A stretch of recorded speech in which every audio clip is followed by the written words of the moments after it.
Welcome to the Plato Paradigm, a paradigm shift in reading Plato's dialogues. Episode 79, Meno 71b to d.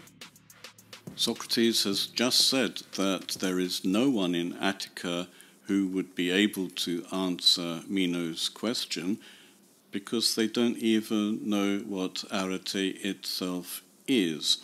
And yet, Meno doesn't react. He's still waiting for Socrates to say what sort of thing arete is, whether it's something teachable or exercisable, or comes to people by nature or by some other way. Since Meno still doesn't react, Socrates has to spell it out for him that Socrates isn't going to give him one of his options.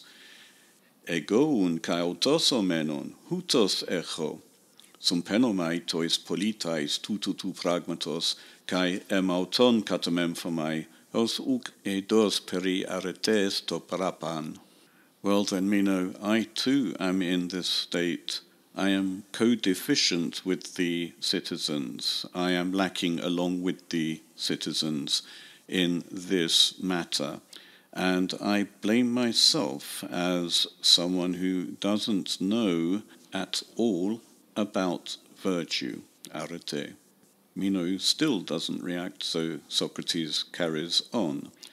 Hodeme oida tiestin, pos an hopoion geti eideien. What I don't know what it is, how would I know what sort of thing it is? In other words, if we don't know the essence of something, we won't know any of its characteristics. This may sound correct, but it clearly isn't. We can always talk about something according to one of its characteristics without knowing its essence. We do it all the time. I can talk about a ferocious animal, for example, without actually knowing that it's a cat. It's often easier to say what sort of thing something is than what it is. How serious is Socrates when he says this? A lot of philosophers nowadays think he is serious and wrong, but what does Socrates himself think? He actually gives us an example. E dokesoi hoionte enai, hostis menona me gignosce to parapan, hostis estin, tuton edenai etekalos etiplusios etekai genaios estin, etekai tanantia tuton, dokesoi hoiont enai? Does it seem to you possible that someone who doesn't know Meno at all, who he is, this person would know whether he, Meno, is fine, beautiful, handsome, or rich, or even noble, well-born, or even the opposite characteristics of these? Does it seem to you possible? Aesthetic appearance and wealth and social status are all accidents, and yes, it's true that if we don't know the person at all, we wouldn't know which characteristic he has, whether he's handsome or ugly, rich or poor, of good or bad birth. But we would know some characteristics of Meno, that he is a man, or at least male, he could be a boy, Greek, and that's about it really, but we do know that, and things that follow from the fact that he's Greek and male, such as knowing a bit of Greek culture, as well as being able to speak Greek.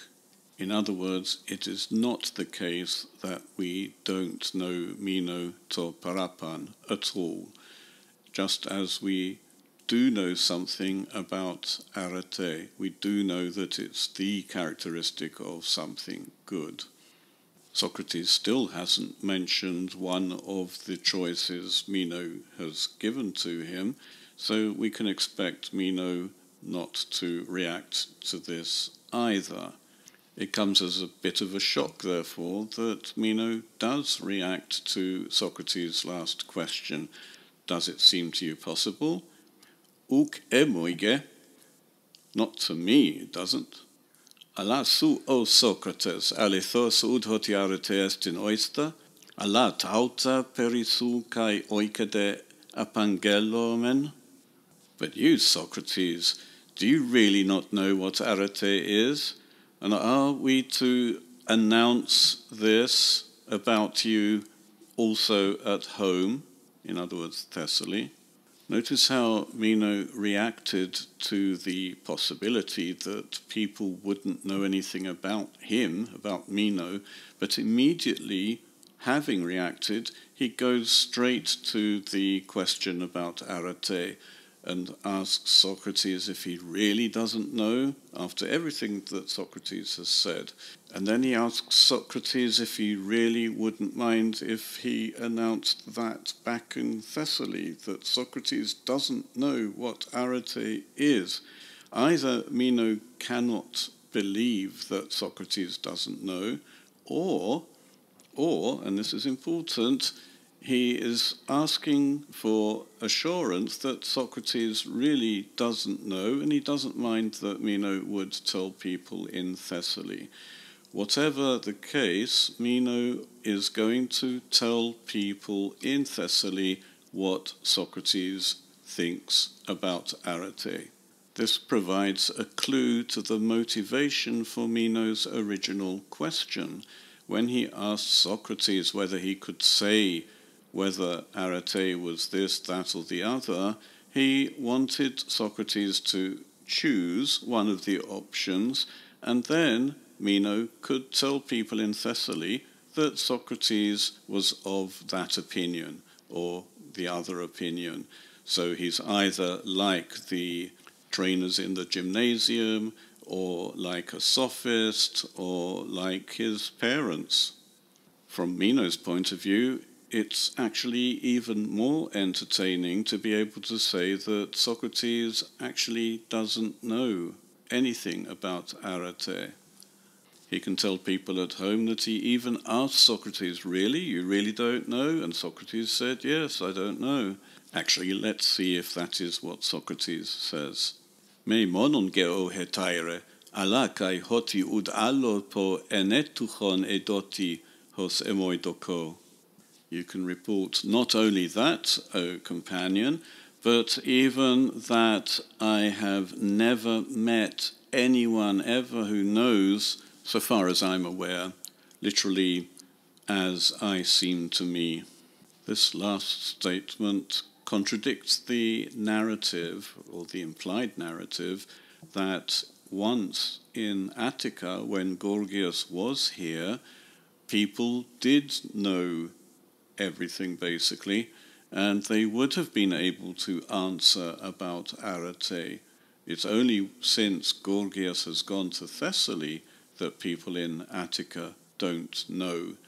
To say that he has never met anyone who knows is really beside the point, because all that Meno wants is people who know how to answer what arete is in this particular case.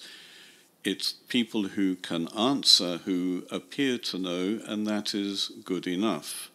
When Socrates says to Meno that Socrates has never met anyone who knows, he knows, he understands that Meno would interpret this to mean he has never met anyone who could answer the question. And this is surprising. It does surprise Meno, and Socrates knows that it would surprise Meno. This engages his attention. Tide Gorgia u kenetuches hoten thadein? Gorgia. What then? Did you not encounter Gorgias when he was here? I did indeed. Eta uk edokesoi edenai? Well then, didn't he seem to you to know?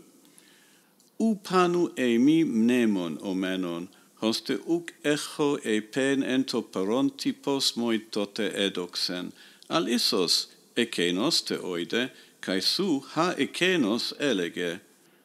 I don't quite remember, Meno, and here Socrates is doing a word play on the name Meno. Mnemon o Menon, mindful o Meno. So that I cannot say, and this echoes Meno's first question, can you say, can you tell me? I cannot say in the present how he seemed then to me, but perhaps he did know, and you, in other words, you know what he used to say, as if remembering what Gorgias said at the time would tell us whether he knew or not. Anamneson un me pos elegen. Remind me then how he used to say. The verb I have translated here as remind is cognate with the noun anamnesis, recollection, which will appear later on. It's worth remembering this word. We will recollect it later on. E debule autos epe, toke gar de pusoi haperikeno. Emoige, if you want, you yourself speak. For you and Gorgias seem to have the same opinion. Literally, the things which seem to him seem to you, I suppose. They do seem to me. It's interesting that Meno agrees with what Socrates says. It's as if Socrates understands Meno's understanding of understanding. Meno, who has apparently heard Gorgias answer the question, what is arete, assumes that because Gorgias can answer the question, that Gorgias actually knows, which is why he asks Socrates, didn't he seem to you to know when he was here in Attica? It's as if he's saying, didn't Gorgias answer the question, what is arete? And Socrates would like Meno to parrot Gorgias's answers because that may jog his memory. He'll remember that that is what Gorgias said as a reply to the question, what is arete? And from this, we can conclude that Gorgias actually knew, if at least we are like Meno. Meno does think that people who can answer are people who know. This is exactly what Socrates said about Gorgias, that Gorgias teaches people to answer questions as someone who knows could do. I have paraphrased what he said to make it clearer what the connection is. Someone who knows has the potential to answer questions. Someone who doesn't know has to learn this method which Gorgias teaches them, which allows them to answer any question magnificently and without fear.